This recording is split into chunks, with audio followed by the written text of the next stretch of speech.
Hello everyone, welcome back to my YouTube channel. Hope you all are doing good. So I'm back with an interesting video on market. Thumbnail देखकर आप जान ही गए होंगे कि आज की वीडियो का टॉपिक क्या रहने वाला है.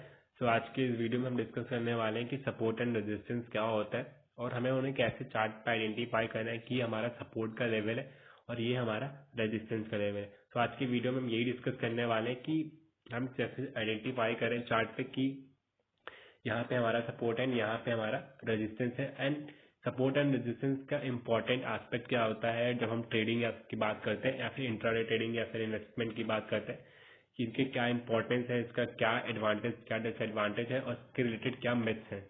सो आज की वीडियो में हम ये सब डिस्कस करने वाले हैं.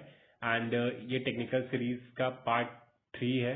इसके पहले मैंने 2 वीडियोस और बनाए हैं. अगर आपने वो वीडियोस अभी तक नहीं देखे so go and watch the video, link is given in the description box.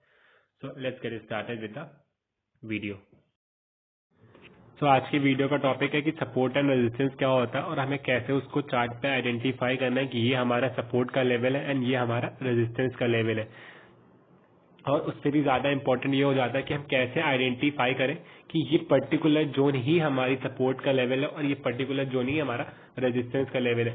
क्योंकि जब भी आप टेक्निकल एनालिसिस की बात करते हैं तो या फिर आप इंट्राडे ट्रेडिंग की बात करते हैं तो उसमें कुछ इंपॉर्टेंट टूल्स हैं आपके लिए जो आपको ट्रेडिंग में आपकी हेल्प करते हैं. तो उनमें सबसे पहला जो होता है वो होता है trend line chart pattern and उसके बाद जो आता है वो होता है support and resistance. Support and resistance हमेशा से एक इंपॉर्टेंट टूल रहा है फॉर चार्ट रीडिंग. अगर आप इंट्राडे ट्रेडिंग कर रहे हैं या फिर स्विंग ट्रेड कर रहे हैं तो वहां पे सपोर्ट एंड रेजिस्टेंस आपकी बहुत हेल्प करता है टू एग्जीक्यूट योर ट्रेड्स.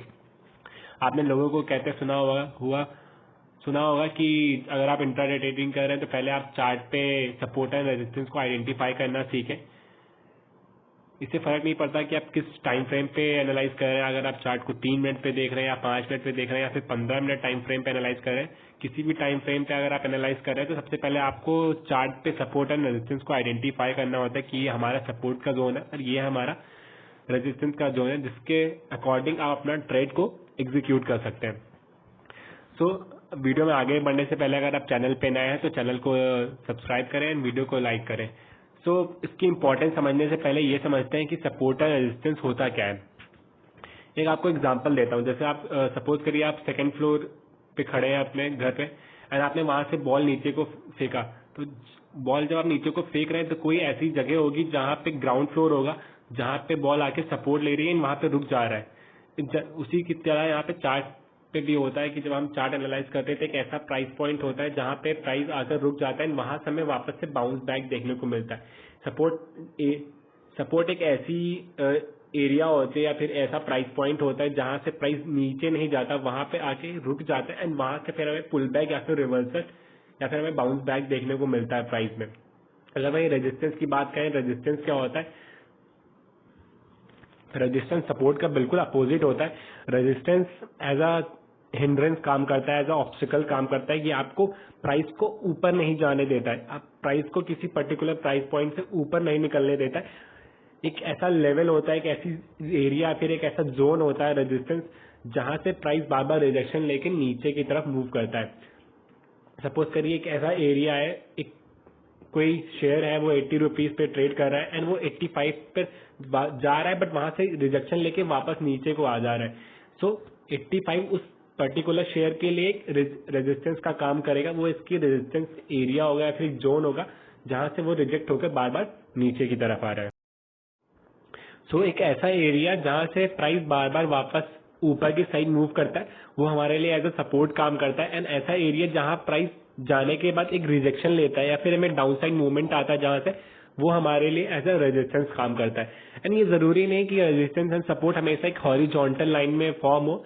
कभी कभी ऐसा होता है कि कोई ट्रेंड लाइन बनती चली आ रही है एंड प्राइस बार बार उस पर सपोर्ट लेकर वापस अपसाइड मूव कर रहा है.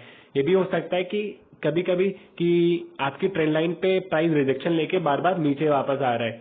तो ऐसा जरूरी नहीं है कि बार बार जो भी सपोर्ट आपका बन रहा है चार्ट पे या फिर जो भी रेजिस्टेंस आपका चार्ट पे बन रहा है वो हॉरिजॉन्टली हो हमेशा. कभी कभी वो चैनल के फॉर्म में भी हो सकता है या फिर ट्रेंड लाइन के फॉर्म में भी हो सकता है.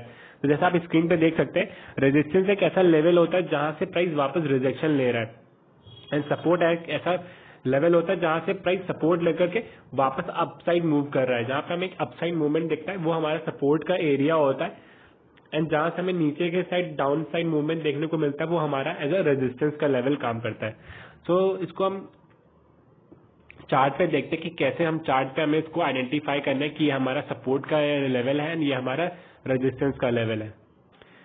अब ये देखते हैं कि हमें कैसे चार्ट पे रेजिस्टेंस और सपोर्ट को ड्रॉ करना है, बट उसको ड्रॉ समझने से पहले मैं आपको ये बता दूं कि इसकी इंपॉर्टेंस क्या है सपोर्ट एंड रेजिस्टेंस की। जब भी हम इंट्राडे ट्रेडिंग की बात करते हैं या फिर टेक्निकल एनालिसिस की बात करते हैं तो सपोर्ट एंड रेजिस्टेंस एक बहुत इंपॉर्टेंट रोल प्ले करता है, क्योंकि अगर आप चार्ट को एनालाइज कर रहे हैं, किसी भी टाइम फ्रेम पे आप एनालाइज कर रहे हो, आप 5 मिनट पे एनालाइज कर रहे हो या फिर 15 मिनट के टाइम फ्रेम को एनालाइज कर रहे हो, चार्ट को किसी भी चार्ट को एनालाइज कर रहे हो, आप स्टॉक को एनालाइज कर रहे हो या फिर इंडेक्स में आप ट्रेडिंग करते हैं, डेरिवेटिव्स या फिर ऑप्शंस में ट्रेड करते हैं, आप वहां पे अगर आप चार्ट देख रहे हैं तो आप सपोर्ट एंड रेजिस्टेंस एक ऐसा टूल है जो हर जगह काम करता है। अगर आप किसी भी चार्ट को एनालाइज करें एंड आप चार्ट पे सपोर्ट एंड रेजिस्टेंस मार्क कर पा रहे हैं, अगर आप चार्ट पे सपोर्ट एंड रेजिस्टेंस के लेवल को आइडेंटिफाई कर पा रहे हैं, तो उससे ये होता है कि आपका जो ट्रेड होता है वो आसान हो जाता है। आपको ये पता होता है कि हमारा एक ऐसा लेवल है या फिर एक ऐसा जोन है जहां से प्राइस रिजेक्शन ले रहा है और जगह हमें ट्रेड नहीं लेना है, हमें जगह ट्रेड को अवॉइड करना है। क्योंकि जब भी आप सपोर्ट एंड रेजिस्टेंस आइडेंटिफाई करते हैं तो आपके दो चीजें हमेशा आपकी क्लियर हो जाती है। पहला तो आपका जो सपोर्ट का एरिया होता है कि हाँ ये हमारा सपोर्ट का एरिया आपका वो क्लियर हो जाता है, एंड दूसरा आपका रेजिस्टेंस का एरिया कि ये हमारा रेजिस्टेंस है, यहाँ पे हमें ट्रेड नहीं लेना है।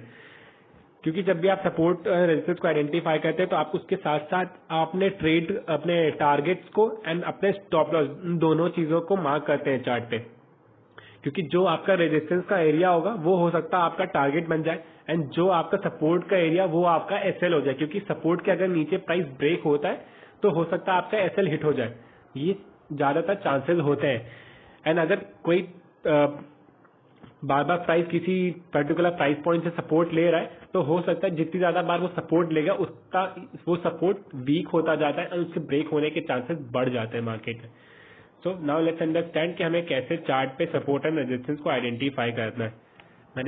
मैं आपके सामने स्क्रीन पे बैंक निफ्टी का चार्ट ओपन है 15 मिनट टाइम फ्रेम पे, तो हम इसी को एनालाइज करेंगे। मैंने ऑलरेडी कुछ सपोर्ट एंड रेजिस्टेंस ड्रॉ करके रखे हैं, मैं इनको हटा देता हूँ सो दैट आपको क्लियर अंडरस्टैंडिंग हो जाए कि सपोर्ट एंड रेजिस्टेंस हमें कैसे आइडेंटिफाई करने और कैसे ड्रॉ करने होते हैं। तो पहले ये समझते हैं कि हमें कैसे सपोर्ट को आइडेंटिफाई करना है चार्ट पे। तो सपोर्ट को आइडेंटिफाई करने के लिए आपको ऐसे दो लेवल्स चाहिए होते हैं जहां से प्राइस रिजेक्शन लेके वापस एक अपसाइड मूवमेंट दिखा रहा है। आपको दो ऐसे पॉइंट्स को आइडेंटिफाई करना है। सपोज एक कोई प्राइस यहाँ पे प्राइस ऊपर से डाउनसाइड मूवमेंट करता हुआ नीचे की तरफ आया एंड यहाँ पे सपोर्ट लेकर के प्राइस ने एक अपसाइड मूवमेंट दी, तो ये आपका पहला पॉइंट हो गया। एंड वापस प्राइस सपोज यहाँ दूसरी बार यही इसी पर्टिकुलर प्राइस पॉइंट पे वापस आया एंड फिर से यहाँ पे हमें एक अपसाइड मूवमेंट देखने को मिला, तो ये आपके दो ऐसे पॉइंट्स हो गए जहां से प्राइस रिजेक्शन लेके वापस अपसाइड मूवमेंट दे रहा है। तो इसी तरह आपको चार्ट पे कुछ ऐसे पॉइंट्स को एनालाइज करना है जहां प्राइस आ तो रहा है बट उसके नीचे नहीं जा रहा, उसको ब्रेक नहीं कर रहा है, वहीं से हमें एक अपसाइड मूवमेंट देखने को मिल रहा है। तो आपको चार्ट पे कुछ ऐसे पॉइंट्स को आइडेंटिफाई करना है। तो अगर वही रेजिस्टेंस की बात करें, रेजिस्टेंस को कैसे हमें आइडेंटिफाई करना है, तो आपको रेजिस्टेंस इसका जस्ट अपोजिट होता है, सपोर्ट का बिल्कुल अपोजिट होता है। रेजिस्टेंस एक ऐसा लेवल होता है जहां से प्राइस रिजेक्शन लेके वापस नीचे की तरफ आ रहा है। तो आपको चार्ट पे कुछ ऐसे पॉइंट्स को एनालाइज करना है जहां पे प्राइस रिजेक्शन लेके बार बार नीचे की तरफ मूवमेंट दे रहा है एंड कम से कम ऐसा दो बार होना चाहिए, फिर दो से ज्यादा बार ऐसा होना चाहिए कि पर्टिकुलर प्राइस किसी पर्टिकुलर प्राइस पॉइंट से रिजेक्शन लेके वापस नीचे की तरफ आ रहा है। आपको ऐसे दो या फिर 3 पॉइंट ऐसे आपको एनालाइज करने चार्ट पे आइडेंटिफाई करने जहां से प्राइस नीचे की तरफ आ रहा हो। अगर इससे कम बार है, अगर एक बार प्राइस यहाँ पे गया और यहाँ से वापस आ गया बट हो सकता है कि वो अगली बार वहां पे रेजिस्टेंस ना ले डायरेक्ट ऊपर निकल जाए, तो वो आपका रेजिस्टेंस होगा वो होगा ब्रेक हो जाएगा एंड वहां पे 2 से या 3 पॉइंट्स एनालाइज करने होते हैं चार्ट पे जहां पे प्राइस रिजेक्शन लेके नीचे आ रहा है। अगर आप रेजिस्टेंस को आइडेंटिफाई कर रहे हैं एंड अगर हम वही सपोर्ट को आइडेंटिफाई कर रहे हैं तो आपको ऐसे 2 पॉइंट्स आइडेंटिफाई करने हैं जहां पे प्राइस सपोर्ट लेकर वापस हमें एक अपसाइड मूवमेंट शो कर रहा है। तो अब समझते हैं कि चार्ट पे हमें कैसे इसको आइडेंटिफाई करना है। तो ये मेरी स्क्रीन पे बैंक निफ्टी का 15 मिनट टाइम फ्रेम का चार्ट ओपन है। मैंने आपको बताया था आपको ऐसे पॉइंट एनालाइज करने हैं जहां पे प्राइस बार बार सपोर्ट लेकर के वापस जा रहा है, तो वो आपका सपोर्ट का एरिया हो जाएगा। इसलिए यहाँ पे पहला मार्केट ने यहाँ पे सपोर्ट लिया, फिर दूसरी बार यहाँ पे सपोर्ट लिया, तीसरी बार फिर यहीं से रिजेक्शन लेके एक प्राइस ऊपर चला गया, चौथी बार भी यहाँ पे आया बट इसके नीचे उसको ब्रेक नहीं किया, तो ये भी आपके लिए एक सपोर्ट का लेवल हो जाएगा। तो आपके लिए जो अभी करंट सपोर्ट है बैंक निफ्टी में वो होगा 39,280 के लेवल्स के आसपास। ये जो आपका मैंने लाइन ड्रॉ करी है ब्लू कलर से, ये आपका सपोर्ट का लेवल होगा। क्यों होगा? क्योंकि पहली बार प्राइस यहाँ पे आया एंड वहां से हमें एक अपसाइड मूवमेंट दिखा, फिर प्राइस वापस इसी लेवल पे आया पर इसको ब्रेक नहीं किया। जब तक इस लेवल को ब्रेक नहीं करता तब तक ये आपके लिए एज अ सपोर्ट ही काम करेगा। जैसे ही वो ब्रेक कर जाता है फिर जो आपका सपोर्ट होगा वो एज अ रेजिस्टेंस एक्ट करेगा। एंड थर्ड टाइम फिर प्राइस यहीं पे आया बट वापस एक हमें अपसाइड मूवमेंट देखने को मिली, तो ये आपका सपोर्ट का लेवल हो गया। एंड जितनी बार प्राइस उस पर सपोर्ट ले रहा है इट मीन्स वो आपका स्ट्रॉन्ग सपोर्ट का एरिया है, एंड जब तक उसको ब्रेक नहीं करता है तब तक आप उस सपोर्ट पे रिलाई कर सकते हैं। जैसे ही वो उसको ब्रेक करता है तब फिर आपको वहां कॉशियस होना होता है, क्योंकि वो सपोर्ट फिर आपके लिए एज अ रेजिस्टेंस काम करेगा। नाउ लेट्स अंडरस्टैंड कि रेजिस्टेंस को हमें कैसे आइडेंटिफाई करना है चार्ट पे। तो रेजिस्टेंस के मैंने आपको बताया था, आपको चार्ट पे ऐसे पॉइंट एनालाइज करना है जहां से मार्केट रिजेक्शन लेके वापस नीचे की तरफ आ रहा है। तो ये पहला पॉइंट रहा जहां से प्राइस ने रिजेक्शन लिया, हमें उसके बाद डाउनसाइड मूवमेंट देखने को मिला। फिर ये सेकंड टाइम फिर प्राइस यहां तक गया तो बट हमें इसका ब्रेकआउट नहीं मिला, प्राइस इसके ऊपर नहीं निकला एंड ये एज अ रेजिस्टेंस वर्क करा। एंड फिर सेकंड टाइम भी हमें प्राइस में डाउनसाइड मूवमेंट देखने को मिली। फिर थर्ड टाइम फिर प्राइस ने उसी लेवल को अप्रोच करा बट ब्रेक नहीं कर पाया। एंड जब तक वो ब्रेक नहीं करता है, कोई भी प्राइस अगर किसी भी लेवल को ब्रेक नहीं करता है ऊपर के साइड, अगर आप रेजिस्टेंस आइडेंटिफाई करें एंड उस प्राइस ने ऊपर की साइड ब्रेकआउट नहीं दिया, तब जब तक वो ब्रेकआउट नहीं देगा तब तक वो आपके लिए एज अ रेजिस्टेंस काम करेगा। एंड अगर आप सपोर्ट को आइडेंटिफाई करें तो जब तक वो नीचे के साइड ब्रेकडाउन नहीं देता है तब तक वो आपके लिए support as a support work करेगा। तो यहाँ भी यही हुआ, प्राइस ने अप्रोच तो किया इस लेवल को बट ब्रेकआउट नहीं मिला एंड इसने एज अ रेजिस्टेंस काम करा एंड मार्केट वहां से नीचे चला है। तो ये आपके लिए एज अ रेजिस्टेंस का लेवल हो जाएगा। यहाँ पे मार्केट 3 बार प्राइस इस लेवल को अप्रोच करा है बट इसको ब्रेक नहीं कर पाया, so it is acting as a strong resistance. फिर देखिए अगली बार फिर यही हुआ, मार्केट ने फिर इसी प्राइस पे रिजेक्शन लिया एंड फाइनली यहाँ पे उसने ब्रेकआउट दे दिया। एक छोटा सा मूवमेंट देखने को मिला क्योंकि ये एज अ फॉल्स ब्रेकआउट था। तो हमें ऐसे अपने चार्ट पे सपोर्ट एंड रेजिस्टेंस को आइडेंटिफाई करना है। आपको थोड़े एग्जांपल से समझाता हूँ कि हमें कैसे सपोर्ट और रेजिस्टेंस को आइडेंटिफाई करना है चार्ट पे, जिससे आपको कॉन्सेप्ट थोड़ा और क्लियर हो जाए और आप क्लियरली समझ पाए कि कैसे हमें चार्ट पे सपोर्ट एंड रेजिस्टेंस को आइडेंटिफाई करना है।